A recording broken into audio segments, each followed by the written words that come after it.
En me renversant, on a abattu à Saint-Domingue que le tronc de l'arbre de la liberté. Mais il repoussera, car ses racines sont profondes et nombreuses. Les paroles prémonitoires d'un homme qui a vécu l'esclavage et qui eut à dire haut et fort, « Je suis Toussaint Louverture. Mon nom, c'est pour te faire connaître jusqu'à vous.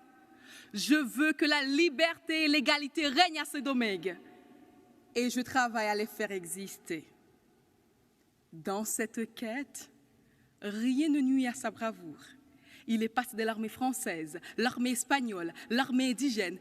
Il pouvait se battre dans tous les camps s'il savait que cette stratégie lui permettrait d'atteindre son but, celui de voir tous les êtres humains libres. Au carrefour de l'humanité et de l'inhumanité, il a pu apprendre à écrire et à réinventer le monde. Il est l'un des artisans de cette révolution anticolonialiste et anti-esclavagiste qui a permis à l'époque des empires la naissance de la première république noire au monde. Mais ces dernières semaines, la France a commémoré la mémoire de son empereur. Elle a aussi inauguré un jardin en honneur de Toussaint Louverture, où il est écrit « Général français ».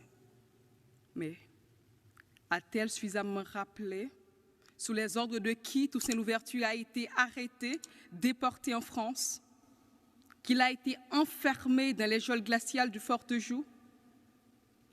Sait-on assez que c'est ainsi qu'est mort celui qui pour tout un peuple représentait l'espoir? Mes compatriotes haïtiens auraient aimé entendre dire que Toussaint leur appartient, tout comme la France clame qu'il est son citoyen.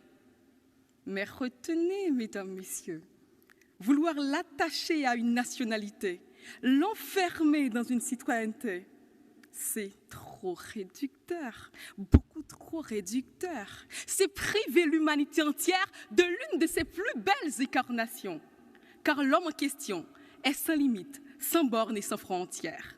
Je vous parle d'un homme qui lutta pour rendre possible l'impossible, qui a fait plus que décrocher la lune. Il a cru et permis de croire que les esclaves étaient les êtres humains comme les autres. Et comme les autres, ils avaient droit à la dignité, au prix de cette terrible devise, vivre libre ou mourir. C'est avec des lettres de sang que les esclaves de Saint-Domingue ont écrit l'universalité des droits humains. C'est ainsi qu'ils ont revendiqué en acte le droit à l'autodétermination des peuples, de tous les peuples. Un peu ce qui est écrit à quelque part d'ici, au jardin de Luxembourg. En Haïti, le 18 mai dernier, nous avons célébré le drapeau, une fête d'union et de communion tournée vers ce passé glorieux qui continue d'étonner et d'éblouir le monde.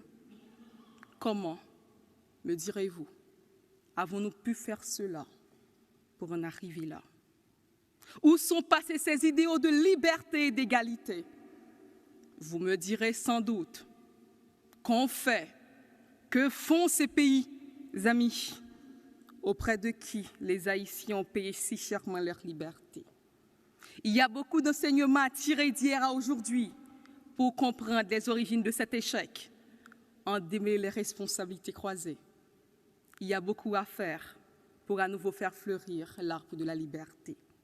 L'œuvre de Toussaint nous parle encore aujourd'hui, car chaque action consciencieuse, chaque manifestation, chaque mobilisation, chaque revendication pour le respect de la dignité et de l'intégrité humaine est imprégnée de l'idéal louverturien.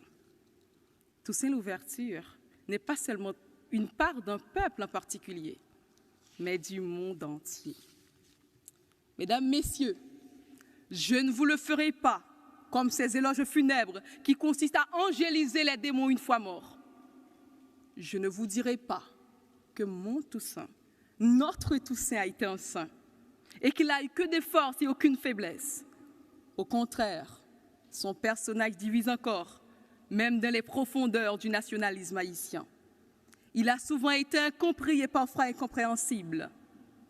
Il a fait des erreurs, il s'est trompé, il a compris, il s'est bâti.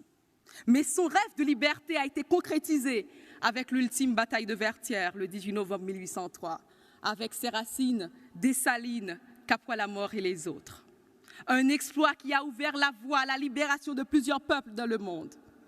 Mesdames, Messieurs, soyons des porteurs d'espoir. Et je termine mon éloge à Toussaint en universalisant la devise du Panthéon. Aux grandes femmes et aux grands hommes, l'humanité reconnaissante. Je vous remercie.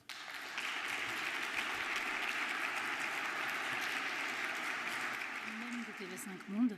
Donc on est très très fiers de pouvoir soutenir l'excellence de l'art oratoire ce soir. Alors un grand bravo à tous les participants, vous avez été fantastiques et vraiment quel talent, bravo encore. Et j'ai donc le plaisir de remettre le prix du public TV5 Monde à Rose Luman Saint-Jean.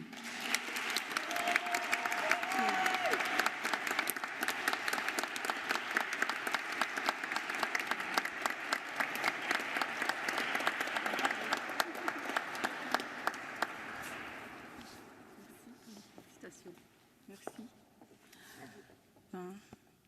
Je tiens à remercier les organisateurs et les organisatrices du concours d'éloquence de l'Université Paris en Sorbonne. Je remercie le peuple haïtien pour la solidarité, parce que si je peux obtenir ce prix, c'est grâce à la solidarité haïtienne. Je pense qu'on a besoin de cette solidarité pour vraiment avancer dans la vie. Merci beaucoup.